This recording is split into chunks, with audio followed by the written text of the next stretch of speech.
এখানে যে মেডিসিনটি আপনি দেখতে পাচ্ছেন এখন সেটি হলো অন্ডেরোফাইভ।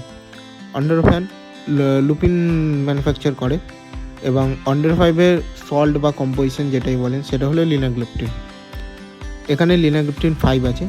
লিনাগ্লিপটিন 5 সাধারণত ডায়াবেটিক পেশেন্টদের দেওয়া হয়, আর সাধারণত ডক্টররা এটা দিনে একবার খাওয়ার আগে বা খাওয়ার পরে প্রেসক্রাইব করে থাকে।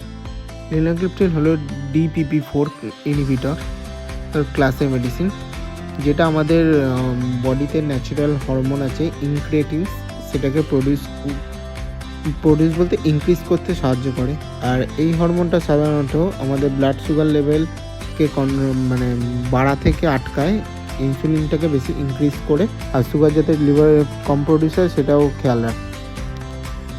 আর লিনাগ্লিপটিনের সাইড এফেক্ট খুবই কম আছে, তাও মাথা ব্যথা মাঝে মাঝে হতে পারে, আর ব্লাড সুগার লেভেল একটু লো হতে পারে যদি অন্য মেডিসিনের সঙ্গে দেওয়া হয়, আর স্টমাকে ডিসকমফোর্ট ফিল হতে পারে বা কনস্টিপেশনও হতে পারে।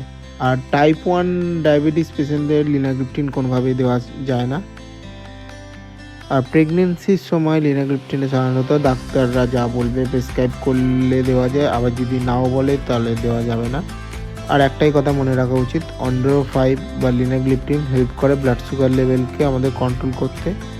আর এটা সাধারণত পেশেন্টকে তার সঙ্গে একটু নিজেকে ডায়েটটাকে কন্ট্রোল করতে হয়, একটু কম খাওয়া দাওয়া বা বেশি সুগার জাতীয় খাবার না খাওয়াই উচিত। আর সবসময় ওষুধ নিজে একা পোত পাকামি মেরে খাওয়াও একদমই উচিত। সবসময় ডাক্তার যা বলবে সেই হিসাবে মেনে চলে খাওয়া উচিত।